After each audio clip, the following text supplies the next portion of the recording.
Ladies and gentlemen, welcome back to the Mughals series, in which we're about to start another war soon, which will be against Pegu, as we do have these two claims in these areas.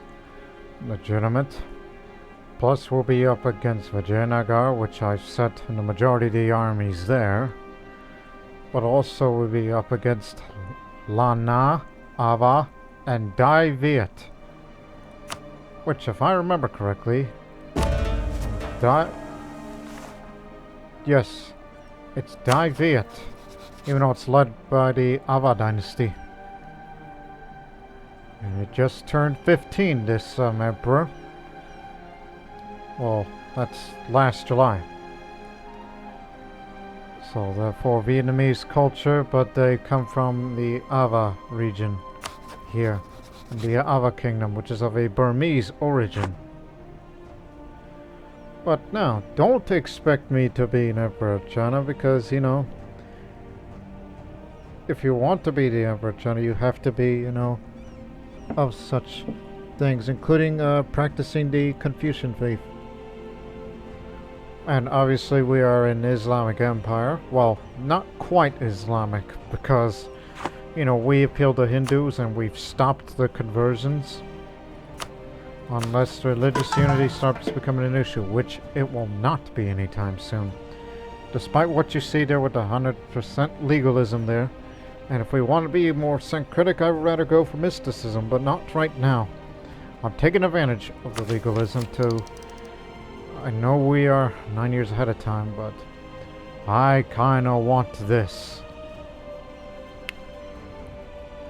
I get these two... get all of them leveled up once, and we'll start working more on getting trade ideas, and so on and so forth. Not to mention the newer units that we'll have after this war. So now order everyone to stop drilling. We will declare war in a few months. And that includes myself. This army is fully drilled. Not as drilled. But you're the better general.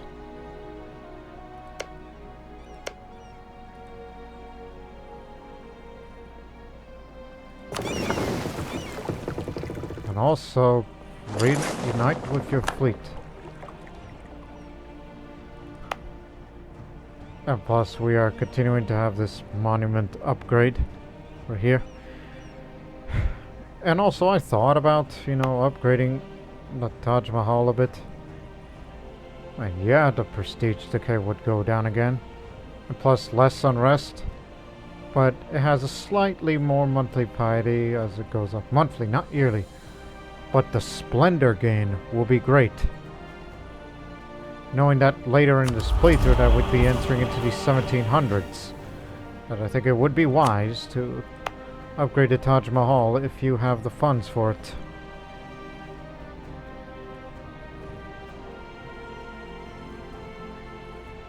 So, we will be ready for war in a moment. Too bad you're at war, because I like to have the money. For myself.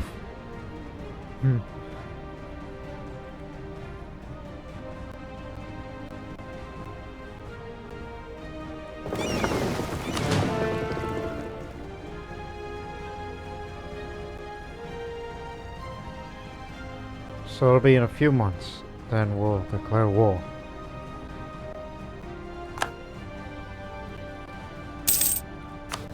Which is, again, it's not only for a small part of the lower Burma campaign. And a part of that is because that Bengal trade node. Get another coastal center of trade in this area, then get another center of trade, then we will dominate the Bengal trade node, finally. Speaking of trade... The honest merchants of the Mughal Empire. While many traders are known for their cheating countrymen and foreigners alike, lying about the quality of goods and making fraudulent promises, Mughal merchants are well known to be trustworthy, if competitive. Although they may sometimes cut deals that benefit themselves and not their trade partners, they rarely lie or take bribes. This has made us the first choice of traders around the world. Why would we lie when we have the best offers? Even more global trade power for us for the next 10 years. A small part of that, and another is the riches of Golconda, and as well as getting these last few, just the remnants, because I'm tired of seeing that little enclave there. Not quite enclave, but you get what I mean. And we'll take some parts of the central Deccan, in addition to this last piece of the Andhra area. So, in the meantime, you should move up there. Us four can handle it. And when this war goes well, it's possible we may send you to the Eastern Front, because you got to deal with Ava. And you also got to deal with Lana. And of course, Big Dai Viet, which they have been expanding greatly.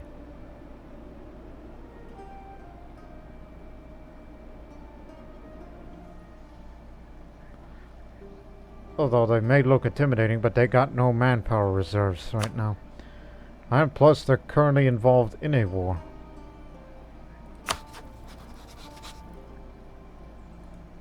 So that'll keep them busy.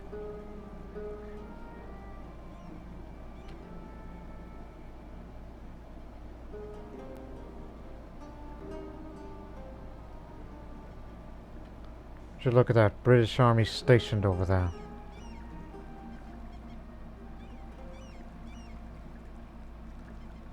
Free company. So it's not really the professionals.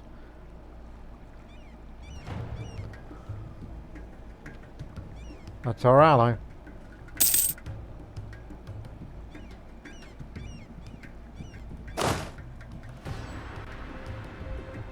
One more ward and we'll be ready.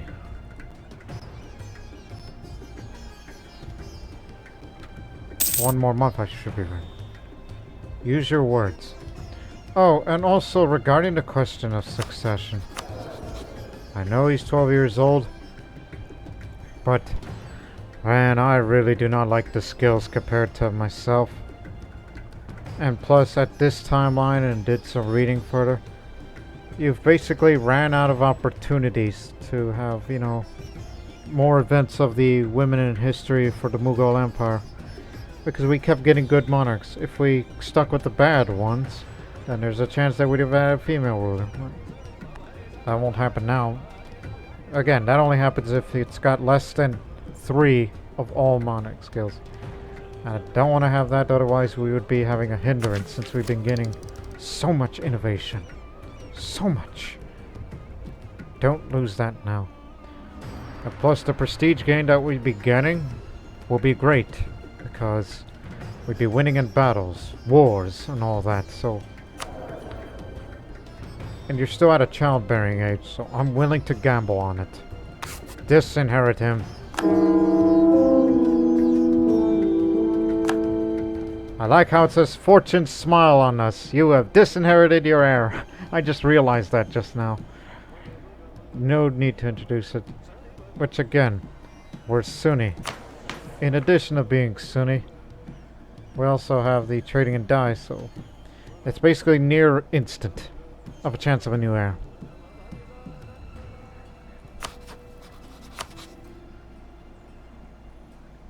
Obvious is obvious. If I were to tell them to prepare for war, they would have helped us out.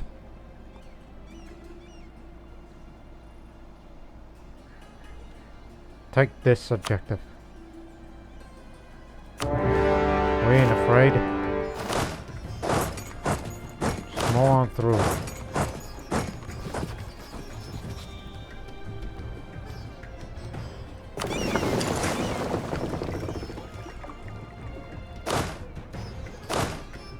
Alright, capture these areas. When you are finished, to the eastern front of you.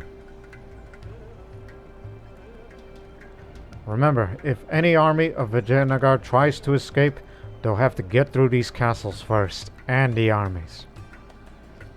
Just part of Alamgir's innovations.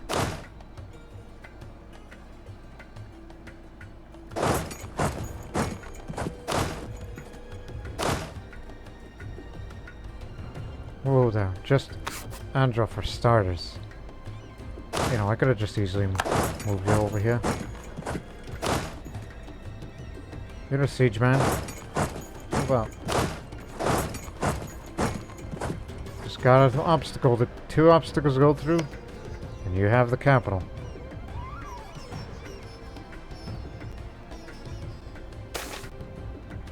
Improvements in trade technology. Spare no expenses.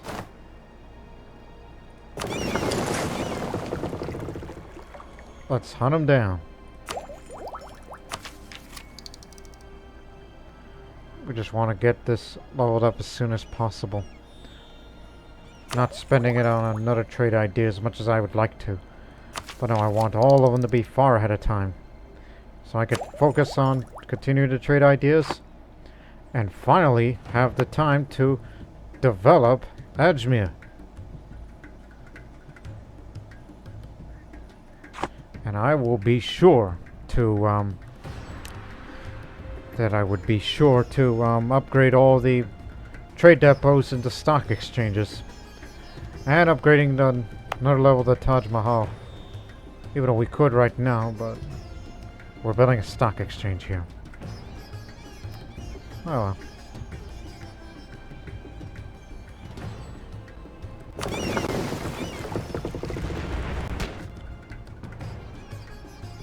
They got a big fleet over there. Captured 3 light ships. Excellent.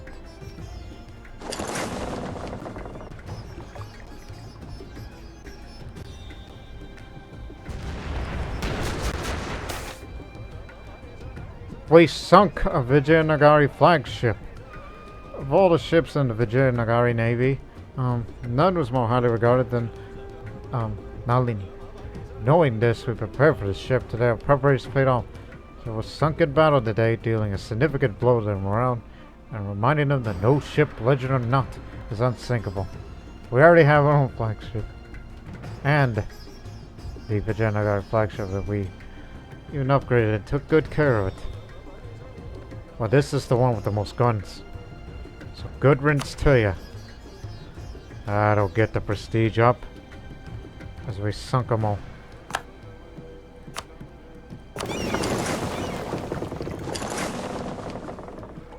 Go round then, after this fleet.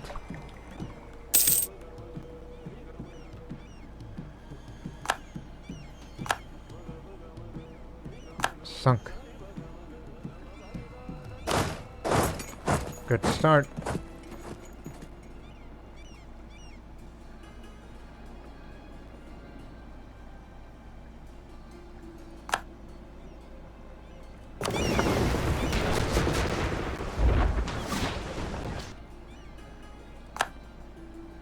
We captured 5 heavy ships.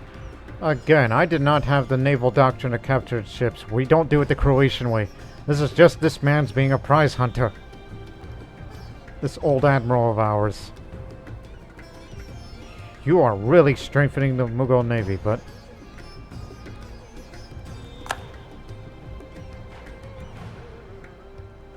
But we gotta take it home. Bring them home, because... we'll deal with the more naval action soon.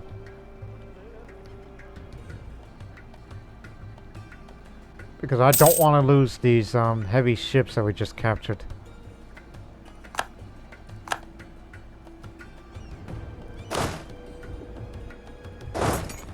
They're valuable to me. Can't enter the capital unless you get through there first.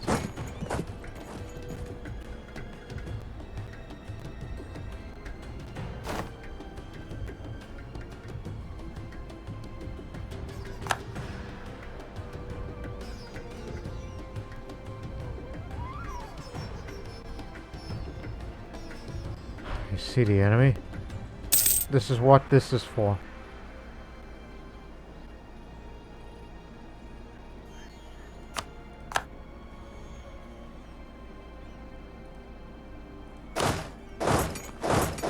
Okay, you can go that way.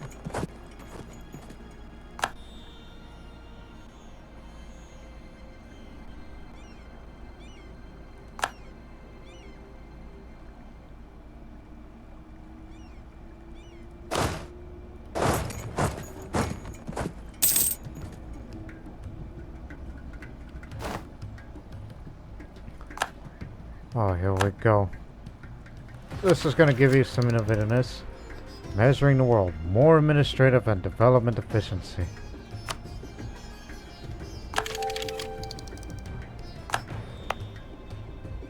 Development efficiency is what they mean. See?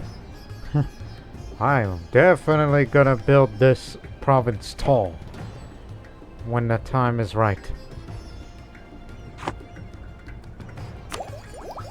Now you are very far ahead in time. So you're not gonna get this anytime soon. All I need is just 2 more of these, even though I'll be spending some diplomatic power for this.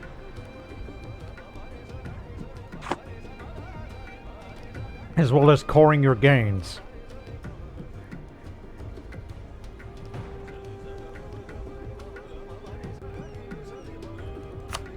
We've taken the objective, now hold on to it.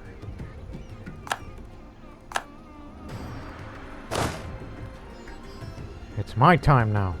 Let's get him. Put a stop to the Ava forces. You'll be heading for the capital. And we'll soon join up.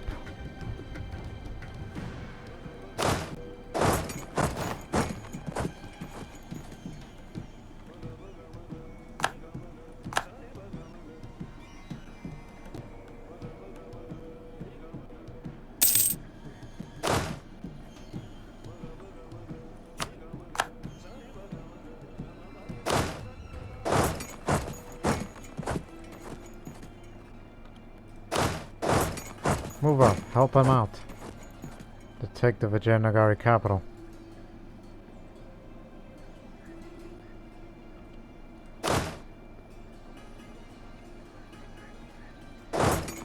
You're god dang right, you better start running. Join up.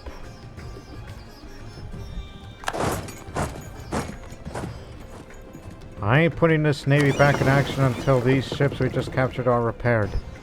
Don't want to lose those prized ships.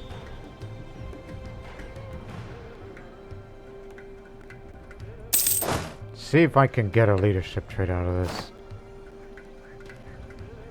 Even though I'll try my damnedest to catch him in battle, I should say.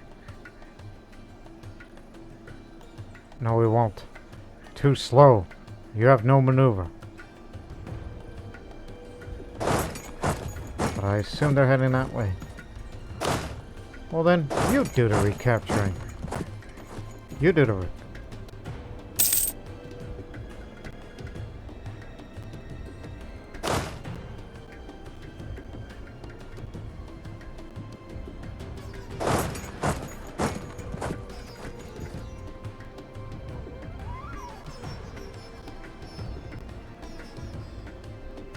Vijayanagar's fallen again.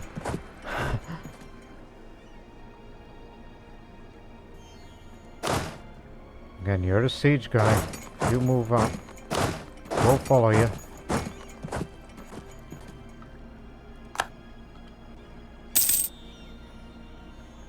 Whereas you're a bit slow on your part. We're finally going to engage them. Or at least some of them.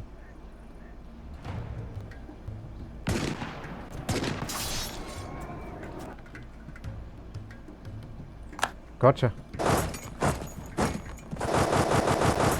Nope, won't catch him this way.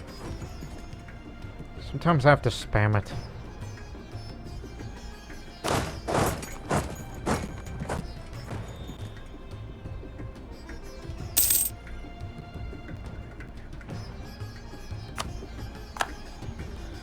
Okay, so far so good.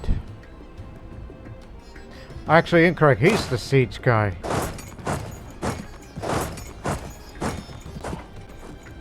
Have a habit of using the word siege guy. Oh, hell! But remember, this fort is fallen. There ain't no way, so... One of you pull back.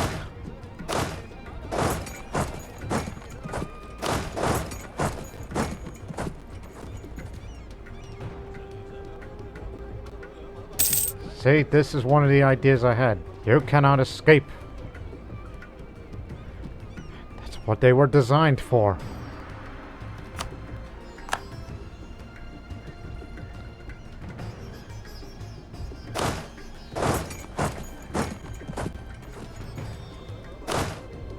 How you doing?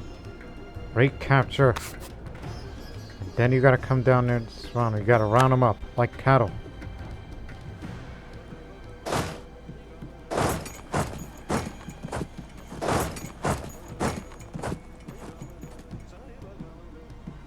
The Rajputs are here and we'll take care of them.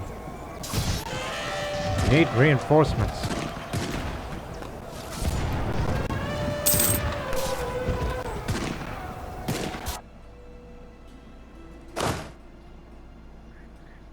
You got him.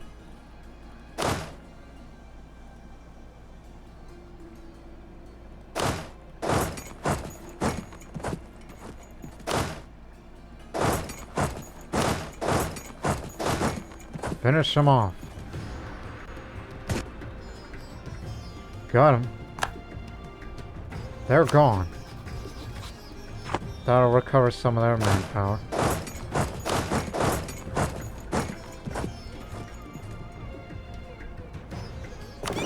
Fleet's ready for action.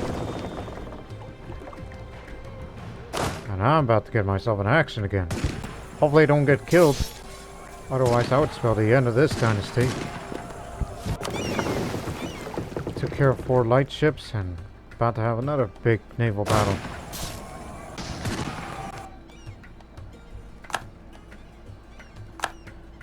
Hardy warrior. There we go. Now that's what I like to see. That sounds a lot like Alamgir. Even though his personality is, he's an entrepreneur and he's calm. He's not a religious zealot like the historical Alamgir, aka Aurangzeb. We'll head to Lan Na. Headed soon, we're gonna take it to Dai Viet. Like to knock them out of the war as well. Because it's a highly developed country. And you know, if we can devastate them more, even by pillaging them, maybe that'll hurt them with their mandate of heaven, so-called. So again, this is how it works. The current amount and all that.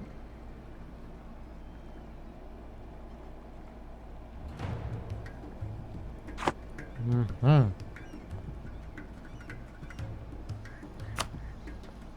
That music's been on repeat. Don't know what was going on with that. Anyways.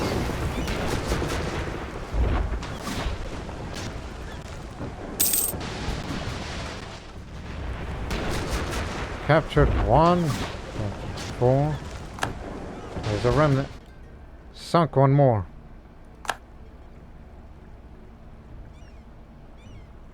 Hey. Well, once it's fallen, kick them out.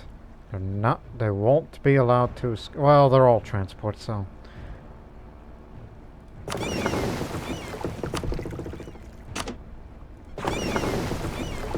Send them to there, so you have 40.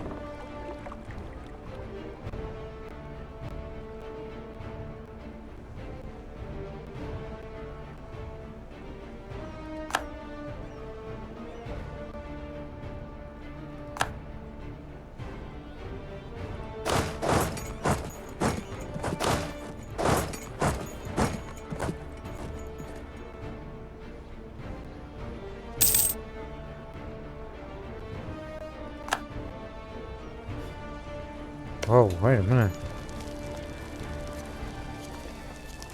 Oh, they fortified it pretty well.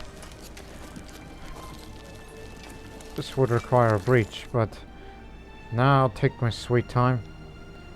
Because soon we'll be reinforced here.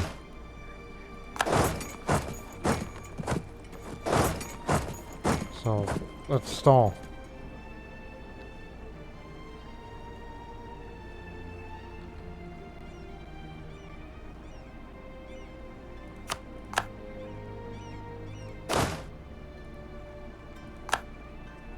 What the heck?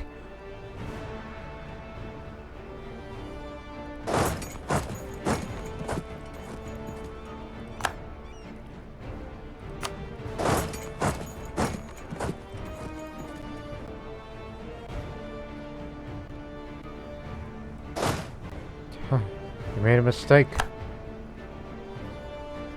You'll carpet siege the rest. We're gonna help you with this siege. Surrounding countryside first, but this is also the only way towards Diviet. But we haven't seen their navy yet.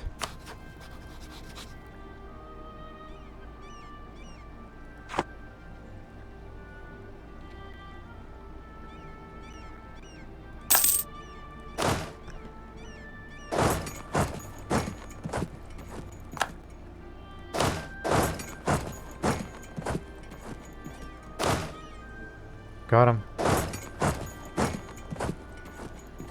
Just take the ones that are going to be running off.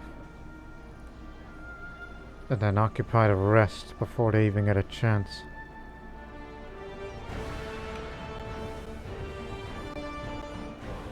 Stubborn forts. It's only a level 2. Vishnu. That's why.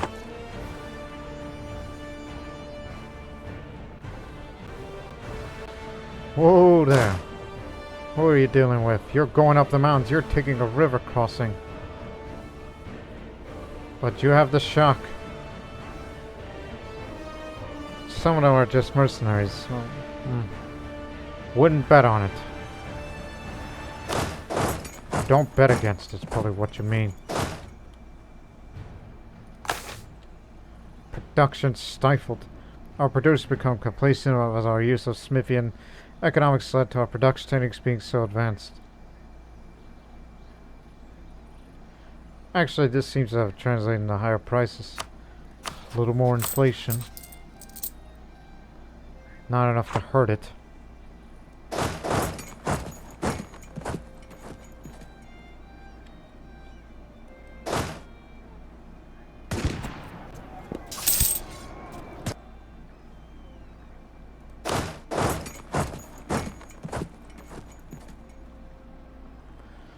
European traders in China. With a sizable contingent of European traders in China, the demand for Chinese porcelain has skyrocketed.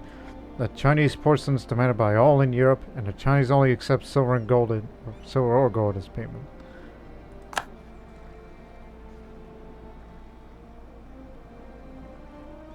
So did they form a trade company or something? Well, the British do have a presence there now.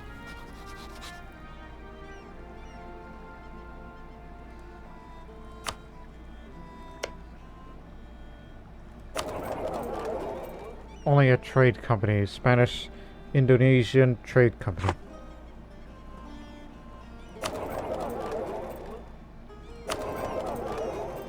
Ah, that's why there's a merchant present for Great Britain. I see, but no company.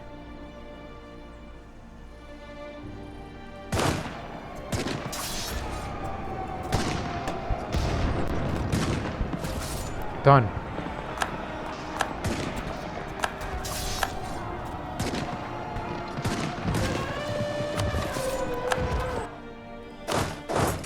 Take the coast and we'll defeat the navy out here.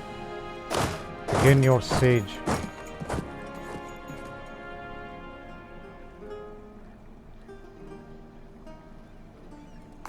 Took a little more casualties than what is acceptable.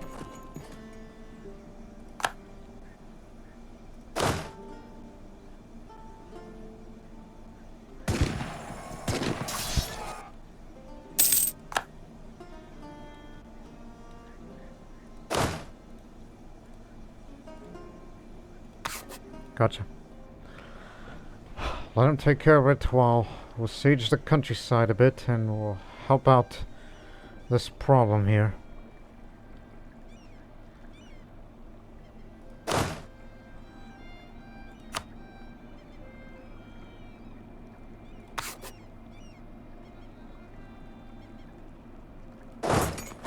This way is accessible.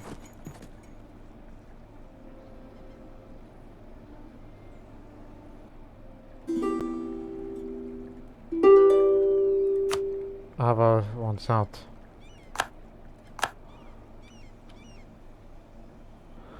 Alright. They're gonna get kicked out of there.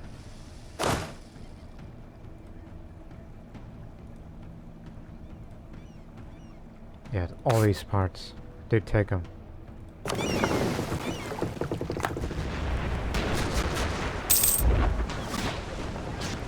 Civil warning. Captured 5 ships, even though they're all transports at this point. But now let's sail around. We did our bit.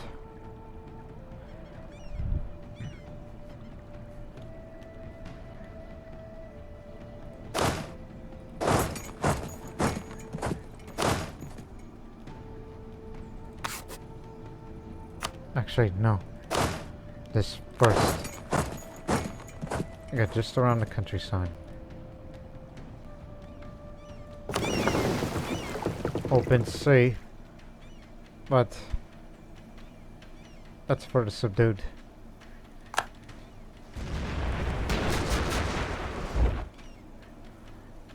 Gained 1. Sunk the rest.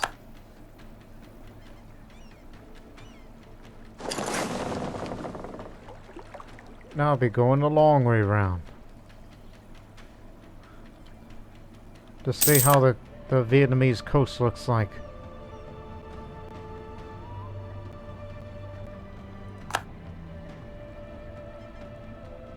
Land campaign is good enough.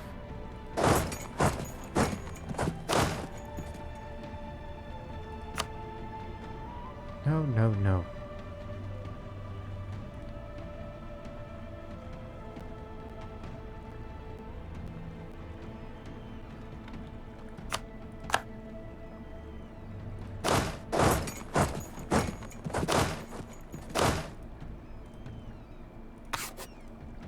You have the rest.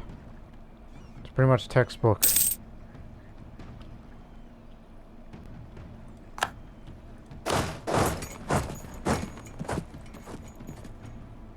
There's the Vietnamese fleet. It's got galleys. Well, it is an inland sea, so these guys will be fighting more effectively out here.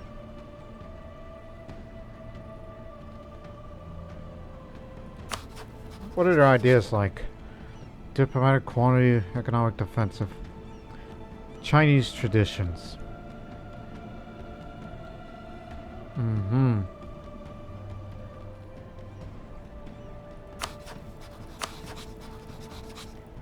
Grand Republic. President.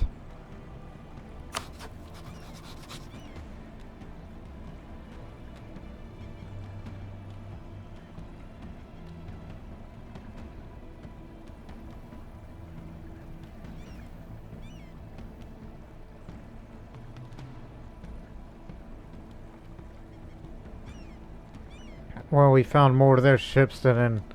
Look at their army. Well, I don't think they're going to be bothering us anytime soon because they're at war with Ayutthaya and Japan. Yes, Japan. We don't think much about them. Only one independent daimyo remains, but interestingly, a Catholic one. Yes, really Catholic country. With some Shinto still remaining, but it doesn't look like they're converting that right now. But they're a tributary state of Japan. And there's the Shogun, Ashikaga. That's where they belong to. Not a great power. And I don't think much of us. And I'm sure we'll fight them one day if we ever fight against them.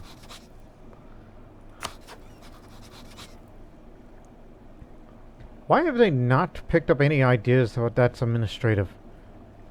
That's strange of them.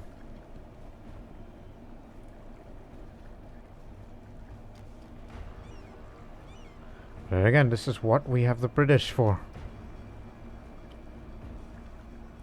So don't worry about Diviet. In fact, that's their entire army there. Mostly infantry oriented.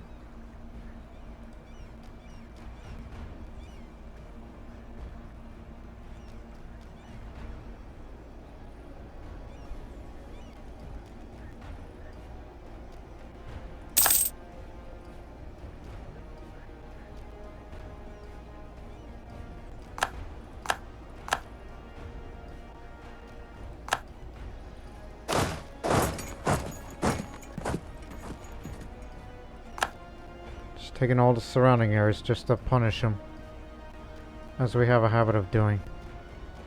But denying the Vietnamese their path,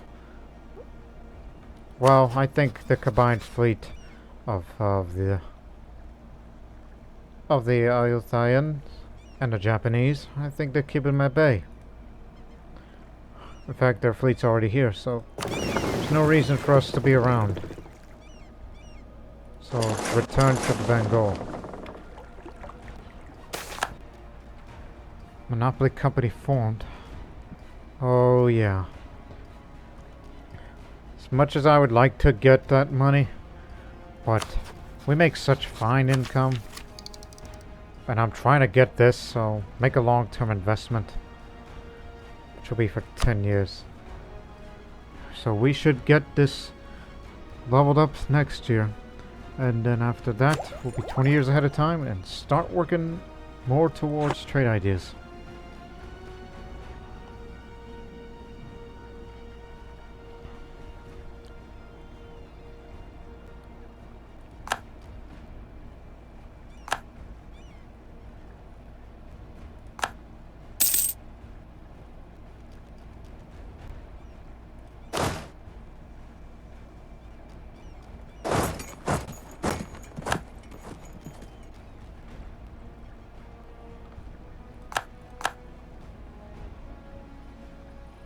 That's Lana. Okay, one more area to take, and again, I'm not there to take territory. And the only territorial gains I want, that, this, and this. You'll hear it from us in a moment. Why have you not breached these walls? Finish the siege. We're sending help.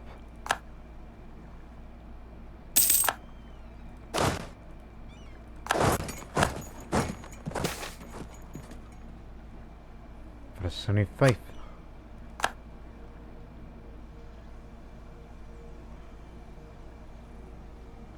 Well, your war is over now.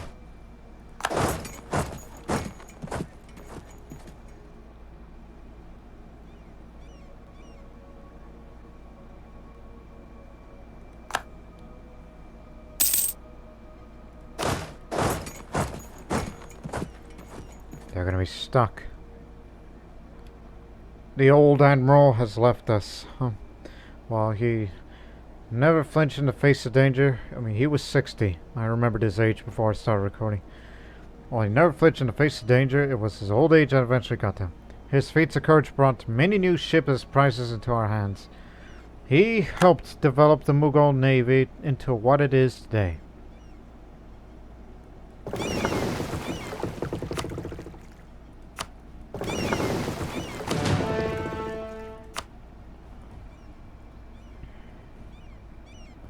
That should be over the naval force limit with the amount they just captured. But when we take more to the coast, that'll change.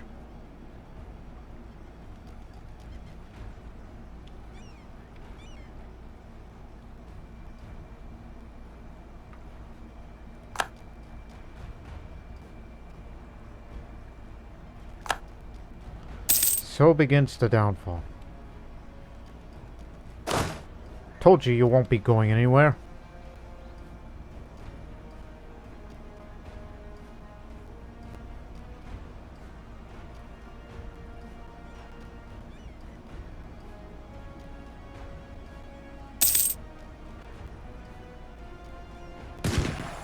Waiting for that to fall. Gotcha. There we go. Let the talks begin. And Dai Viet's war enthusiasm is very low, despite the fact that we never fired a single shot at them. We we took a reconnaissance look through the Gulf of Tonkin and found that they're stationed there and their armies are committed in some other front. They view Japan as a bigger threat than us Mughals.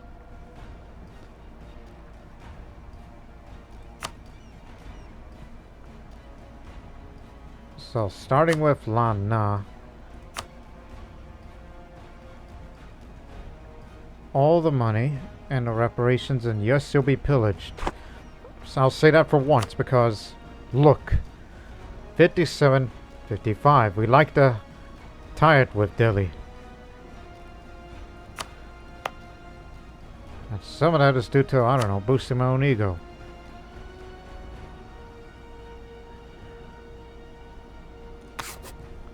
And start upgrading the monument of the Taj Mahal. You know, that money's got to go somewhere.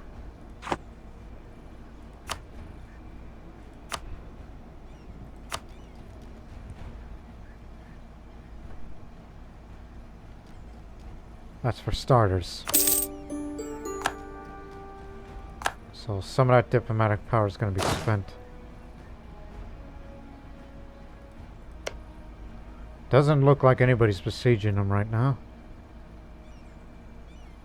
This could be our opportunity. Even though development's not great right now, but it was, I should say, since we're the ones that pillaged them. But can we do the same to them? In fact, that's their only fort. That's as far as to our knowledge is concerned. So, why not? Let's take it to them. Now, Ava, you're out too. No territories. No pillage, I'm saving that for Daviet.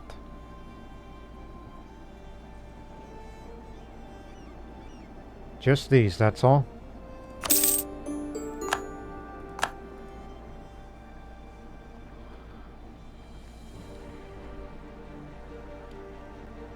Now, Vijayanagar. Of course, there's going to be some territorial changes. Here and all of these. Although I could have a little more.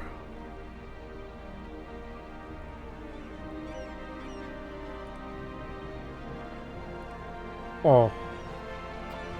Let me see. Areas do you have claims to? Let's go. Yes. Wait a minute. Who are you talking to? Clear that offer.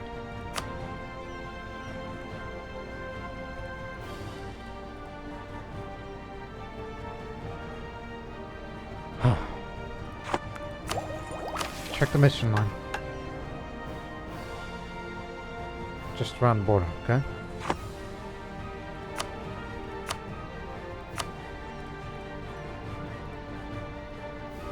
Just around the borderlands.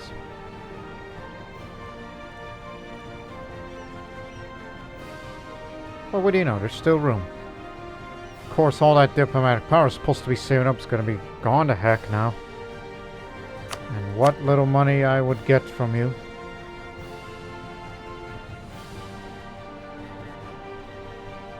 So that's going to be...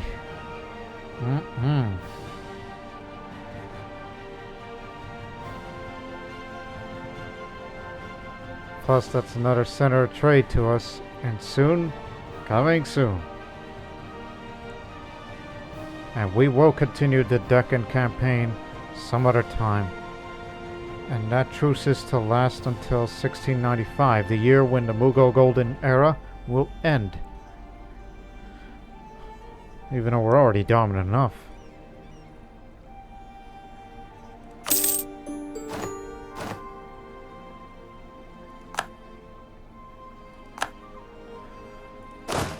Alright, return.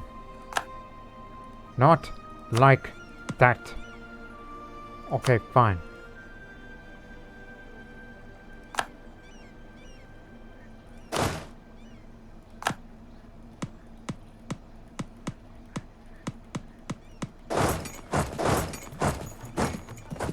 Wait a minute, are we really... well, armies are not exiled yet. Where you're allowed to move out.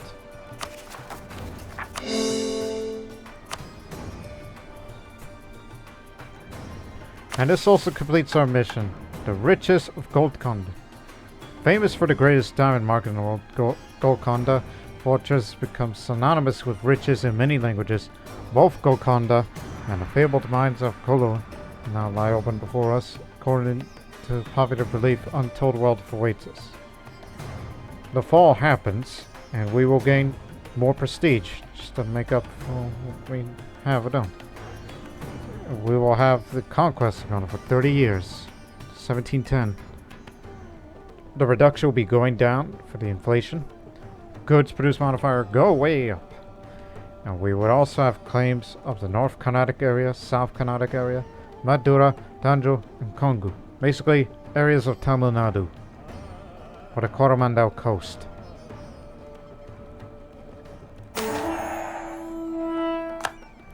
As the commander of the Golconda surrenders to the Mughal armies, he also hands over the treasury kept within the walls of the legendary fort. Diamonds in all sizes, many of them with their own names, are quickly dispatched towards the treasury in Fatehpur Sikri. The greatest diamond market in the world is now in Mughal hands. Brilliant! So now the Coromandel coast now lies before us. It has been a major center for Indian trade for hundreds, if not thousands of years. Here, foreigners from east and west establish trade posts and factories, bringing great amounts of silver to our economy needs. The expensive textiles, spices, gemstones, pearls, and manufactured goods that they seek to bring their homelands are also easy to find in this region. It's home to the great Tamil and Telugu cities with a strong heritage of industry and trade. Now you gotta get all these areas as highlighted here.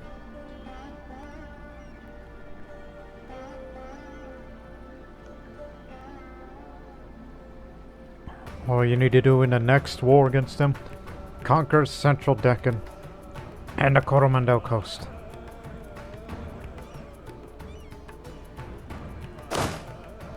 Now we're on our way to Diet Viet. We have assimilated the Central Indian people. So land attrition reduced. Even the attrition we're getting is supply limit. Garjati people are with us. Now you're exiled. Now you can freely move.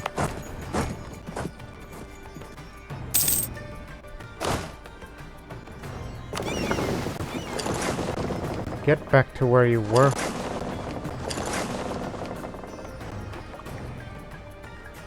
And retake that position.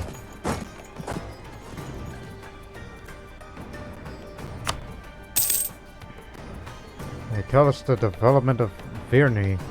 Initially, many types of tropical wood will be considered too brittle by woodworkers, but the development of veneering, however, has become possible to make use of ebony and other tropical woods selected for their beauty rather than their strength. As a result, the creation of the beautiful and original cabinets and other prestige furniture from tropical woods grown into a major business. Price of tropical wood goes up. Ah, they beat us to it. Guess we can end this war early. But they would only accept white peace and nothing else. Well, what about money? Obviously not.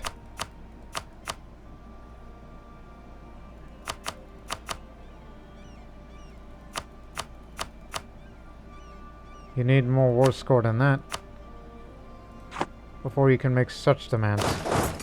Fine then.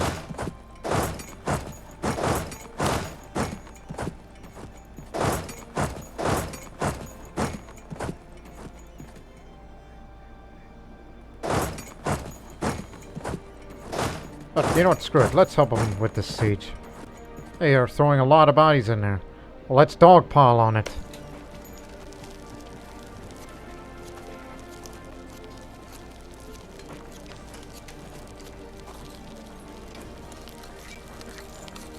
It's their only fort, and it's their capital too.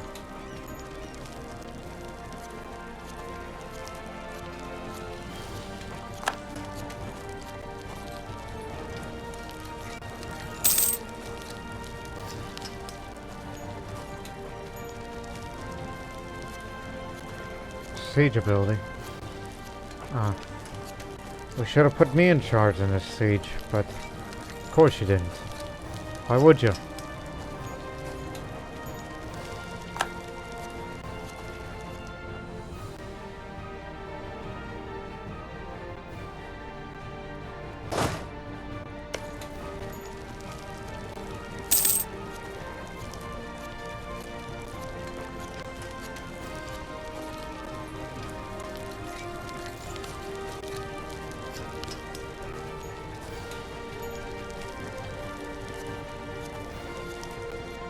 There we go. This area's fallen.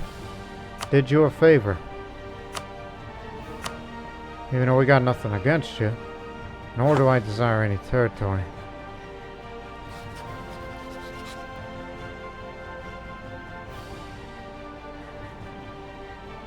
This would probably knock David out of the war. Big time. So should we remain here? Once David's out of the war. I didn't know they have territories up there too. I mean, after all, they're the emperors of China.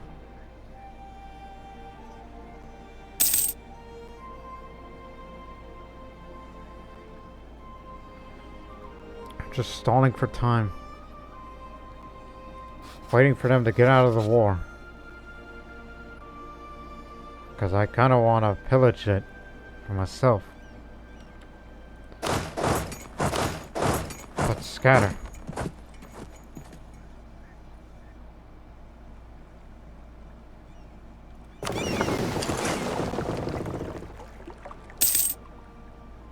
Unless there were more forts that I weren't aware of.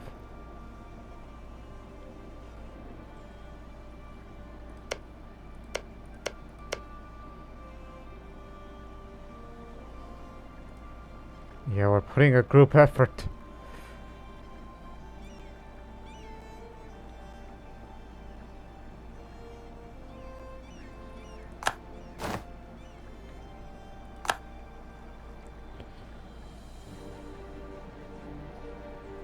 Ah, occupied coast. That's one.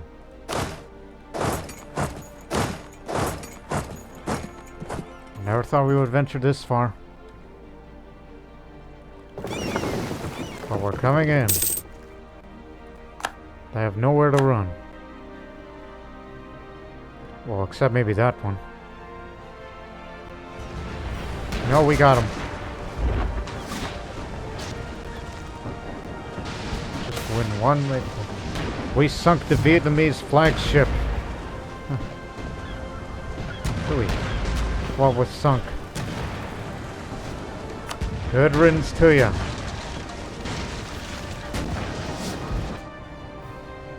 And we captured 2 galleys.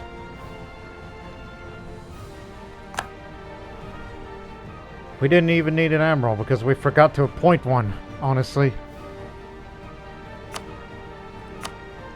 Well, how do you like me now?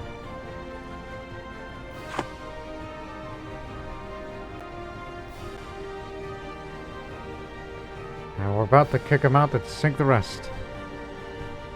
We didn't need an admiral for this. Well, we'll begin our withdrawal soon. This is about as far as I'm willing to go. Maybe. Because all these cities, that's good for looting.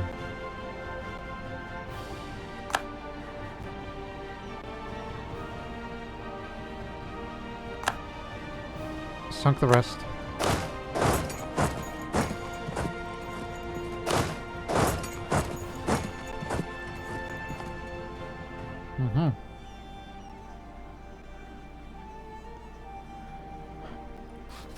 Again, I'm waiting for them to surrender to Japan. Once they're out of the war, then we'll come back, pillage their capital, take the money, and then we'll be on our way.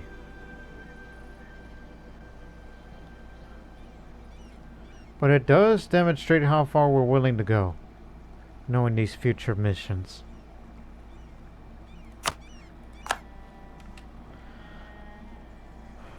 Okay, now they're gonna get ahead of us, so begin your withdrawal.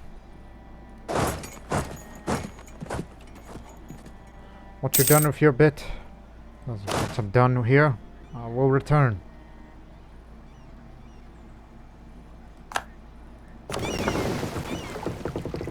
Sunk the rest.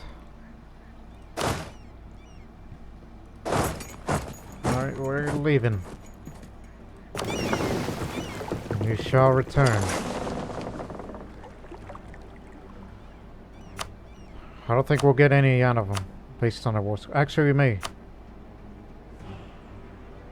Wow, that's a lot of money.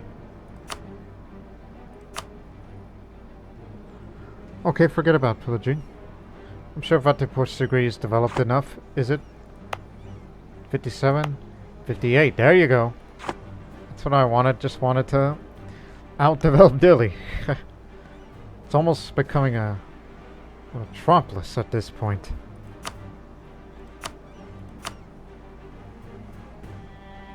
Yes, I'm very happy with this. And I'm sure these reparations, since you are a big country and you are Emperor of China, I'm sure that'll make us a lot of fortune.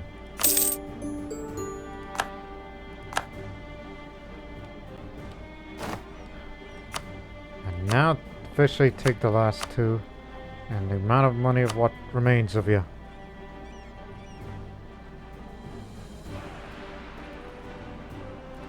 That is that.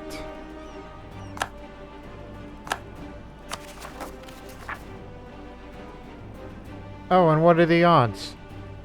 It's right just about finished.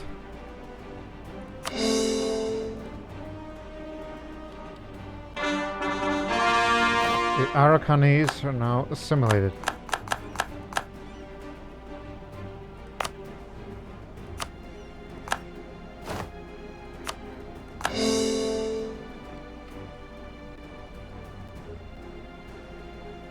Scram! Scatter, will ya?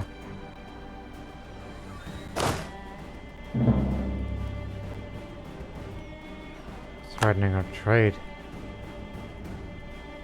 Well, that's because they occupy. They don't have access to the coast yet.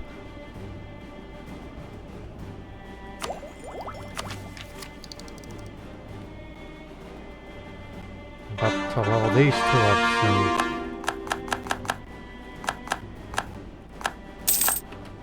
Thank you for reminding me.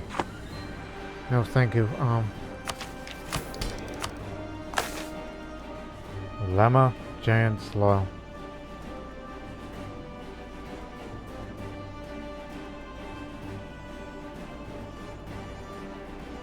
Go to war against the Ottomans. Send condottieri against the Ottoman Empire.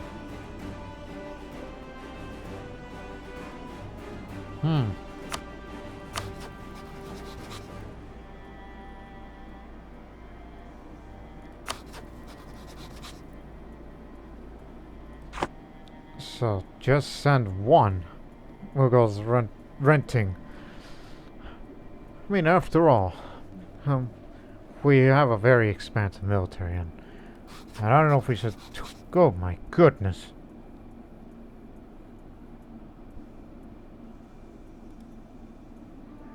But I don't think they'll get. I don't think they'll have territories in there. I think they'd rather take lands of Karakunulu.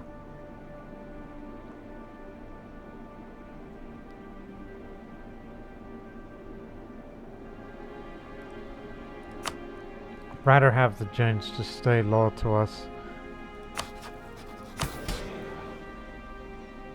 Fatabad. Fatabad. Fatabad. Here. Build a dock, they say. Or in this case, a dry dock. You got it.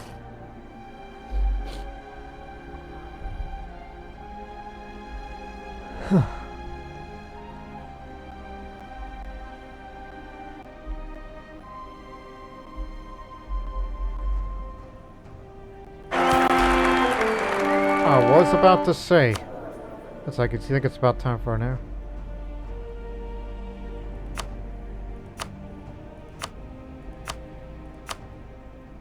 thinking.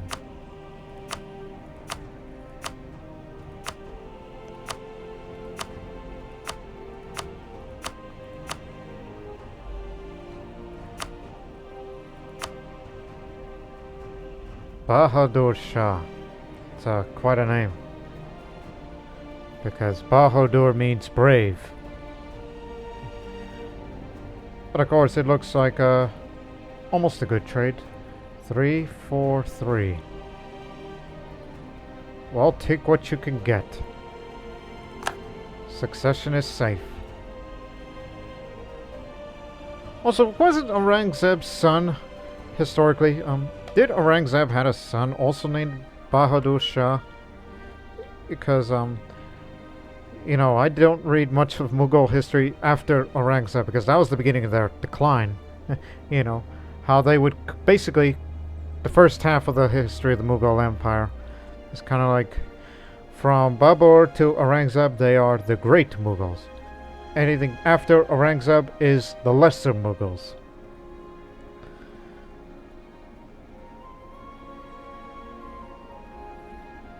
Now, let's get these leveled up, shall we? Hey, you're not at war right now? Good, give me the money, quick!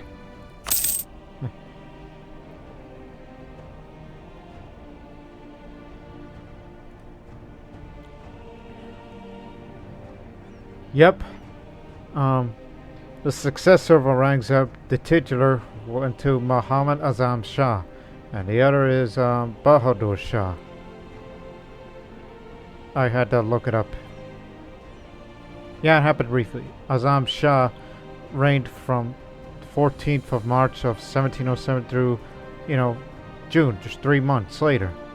And then came the successor, Bahadur Shah.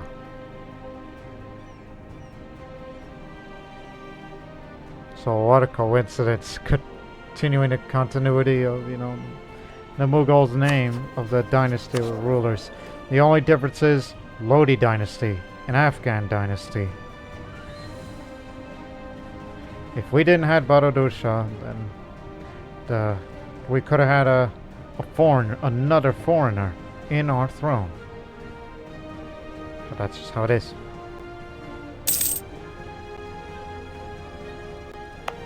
Alright, is this finished yet? No? But I'm in no rush, because this is just for naval force limit, Navy tradition, all that.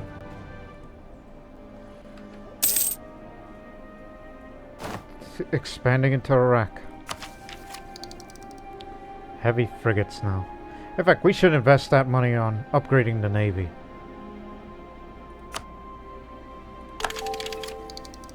Now you're really ahead of time. And then coming soon, we'll have a new military type.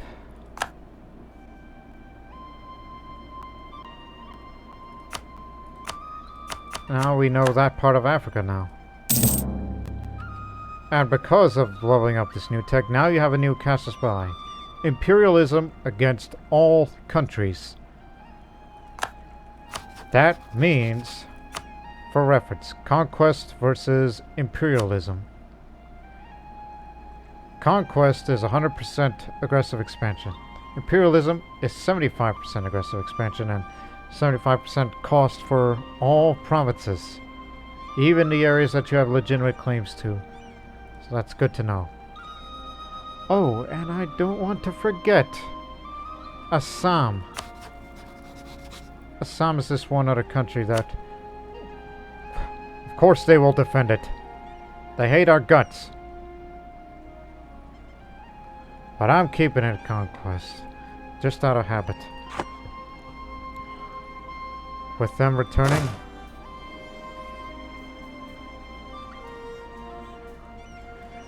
It's almost like you're ready for round 2.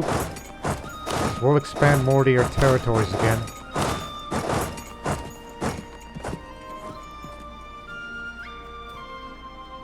And who else we're up against? Lana.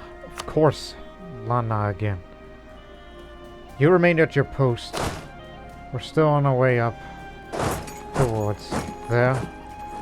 And I'll be heading over there.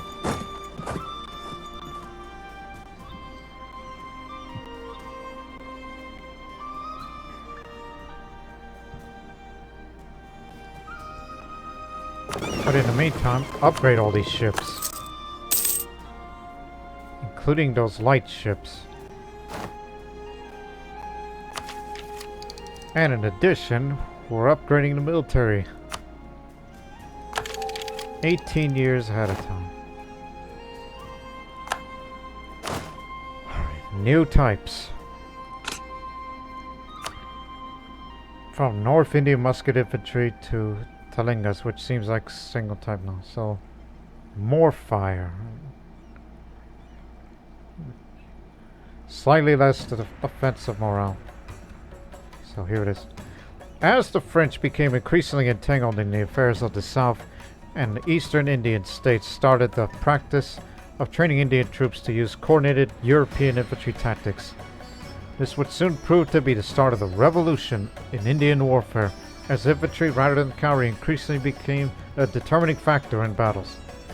Under Dupleix and Debussy, Telugu soldiers started to fight and arm themselves in a manner more similar to the European armies of the time. These troops were known as Talingas, after their area of origin, Telangana. But soon the term came to be used about the musket-armed and uniformed infantry troops in other parts of India. From Maratha raiders to Deccani light cavalry.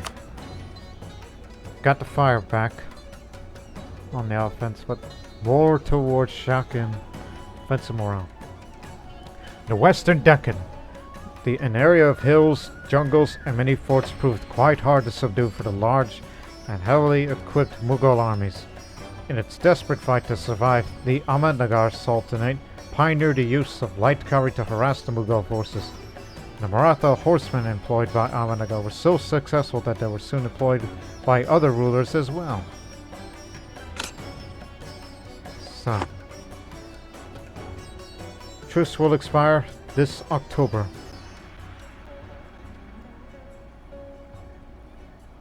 We have no time to drill.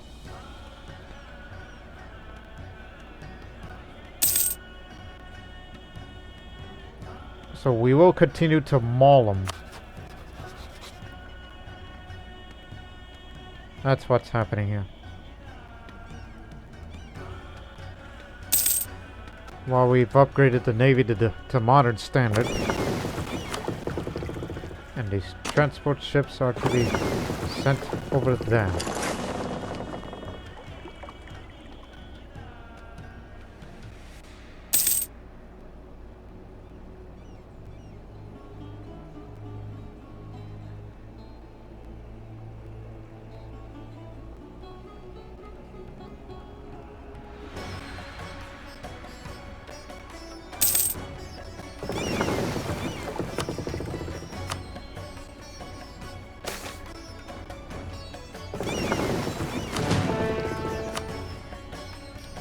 Local militias.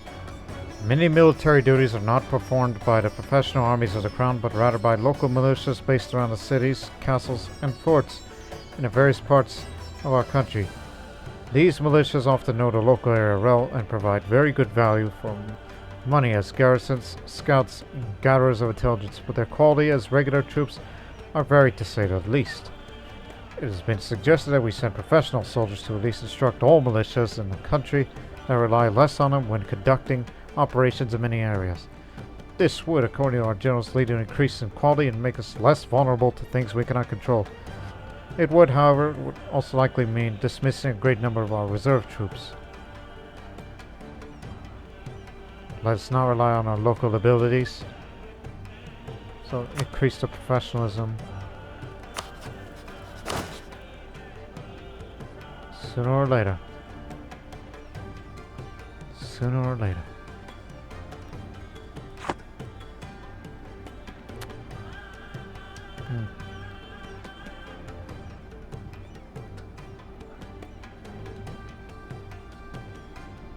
Oh yeah, just remembered something else here. Since we're far ahead of time, which means there's absolutely no reason to have 100% legalism. Give us some free money. But absolutism will decrease, but not terribly worried. Get rid of that.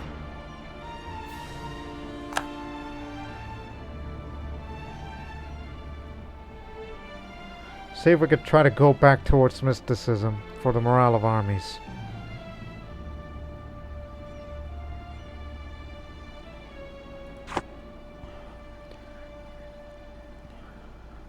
Stock exchanges. It took me a while to remember. Wherever that is upgradable, we will build them.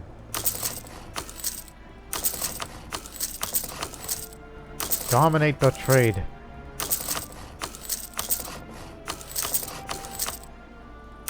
That's what we're investing on.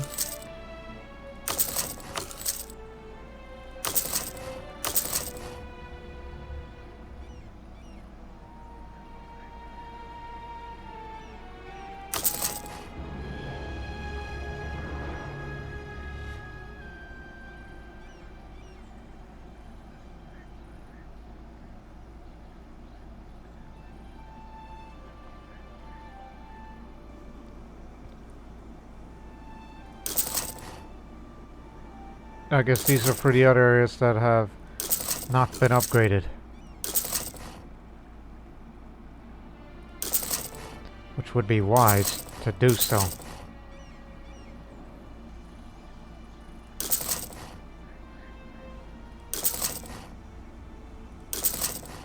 The higher the trade power, the harder for other countries to compete for it. So that's what I've heavily invested it on. Just to show the world who's boss. And in a year's time, think of the amount of trade power that'll be increasing all over. Heck, yes, even the lesser ones.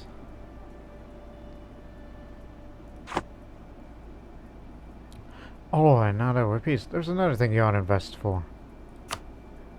All these centers of trade. They all cost 200 if you have the development.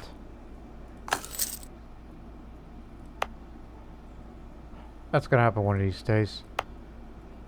Same for that. And that.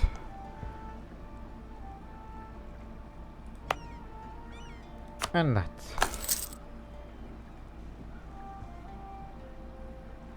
And when we go down further, well, things will change for the better. You got it. Oh, and don't forget about that. Well, that one's... Basically, anytime... The next time if I see those little ones, develop those. And that's what I'm going to be saving up these powers are for.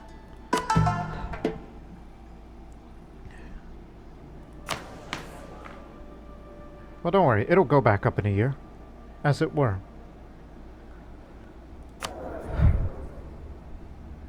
9 more years.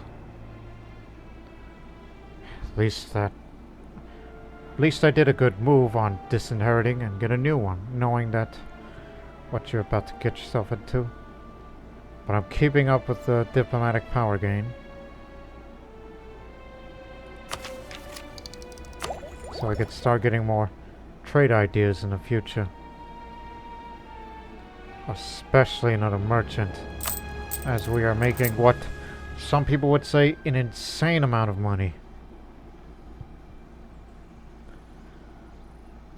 And quite honestly, after this war with Assam and Vijayanagar, I'm thinking about creating another army. Possibly 2 armies. So I could definitely, we can cover all grounds.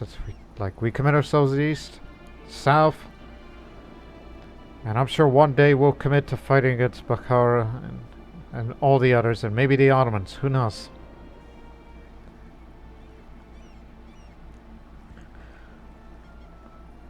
Because after all, we have the 5th largest army in the world, but 4th largest navy. Most provinces, highest prosperity, 2nd highest income, but we're getting there on the 2nd highest trade income. If we can get another merchant and then finishing the trade ideas where you get another merchant, then we will have the highest trade income. I boldly predict by 1700 we will be the highest trade income. We will be the richest economy in the world. Just as the reign of Aurangzeb in the historical Mughal Empire did. He, in his peak, by the time of his death, it was the world's largest economy. Except the only difference is that my version of Alamgir here is not a religious bigot. Because we still have religious unity thanks to the humanist ideas and all that. You see, let bigotry die. Let wisdom prevail. And let us prosper together. And all that and more.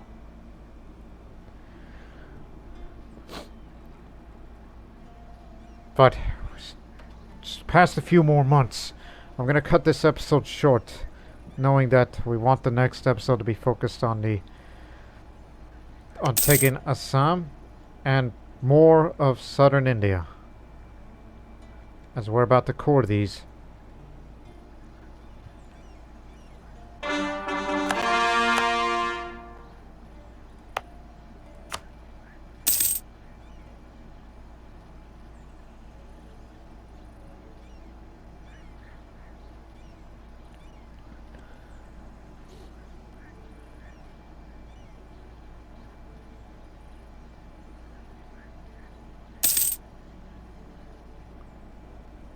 Finished.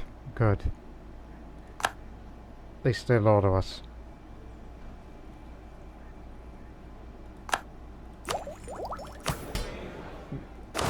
Need another general.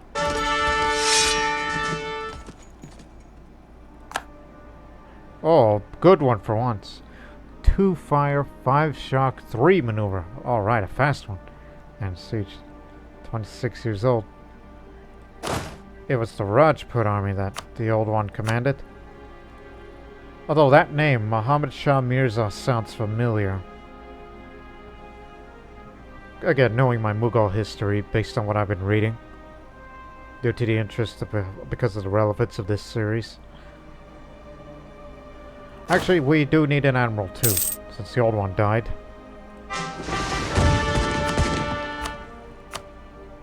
Abu Nasser Buddha.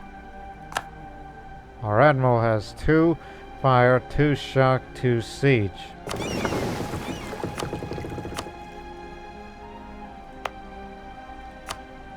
And I'm sure one day we'll expand the navy a bit more by building more shipyards and upgraded shipyards. In fact, that's what we should invest next. No, we don't have the technology for it. Grand shipyards, that's what we should have far into the future. But the navy is ready for action. Set sail wherever they may be stationed at. Truce of Assam expired. Is that correct? No, you gotta wait 1 more month to register. Which I will stop the episode, cut it short, and then we'll begin the next one.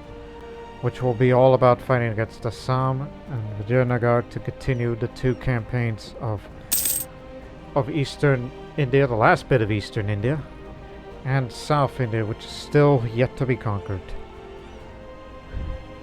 Because we're getting closer and closer to the beginning of 1700, which will begin the age of enlightenment for some. But prior to enlightenment, obviously, is chaos, but a religiously stable empire that we've made. And I hope he'll grow up to be a fine son for Bahadur Shah. So we hope you've enjoyed this episode, ladies and gentlemen. But until the next one, so long for now.